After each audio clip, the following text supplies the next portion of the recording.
आणि गड किल्ल्यांवर मद्यपान केल्यास आता कठोर कारवाईची तरतूद करण्यात आलेली आहे। मद्यपान करणाऱ्यांना 1 लाखांचा दंड आणि तुरुंगवासाची शिक्षा होणार आहे असंही कळत आहे। मुख्यमंत्री देवेंद्र फडणवीस यांनी ही मोठी घोषणा केली आहे। रायगड आणि किल्ले शिवनेरीवर सर्वात उंच स्वराज्य ध्वज उभारणार असल्याचं सुद्धा त्यांनी म्हटलंय। 2 दृश्य मद्यपींवर कठोर कारवाई होणार आणि रायगड आणि शिवनेरी स्वराज्य ध्वज उभारणार असंही सांगितलेलं आहे।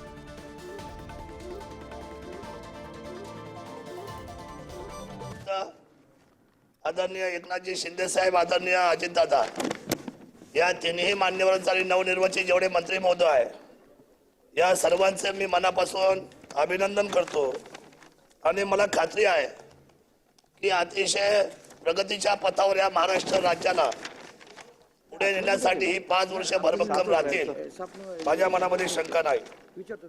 आदरणीय महामहिमेने केलेल्या भाषणाला अनेक पद्धतीचे त्यांचे जे दिशा जे विचार या महाराष्ट्राला नवप्रगतीच्या पथावर नेते आहे, त्याच्यामध्ये माझा किल्ले शिवनेरी छत्रपती शिवरायांची शिवजन्मभूमी 105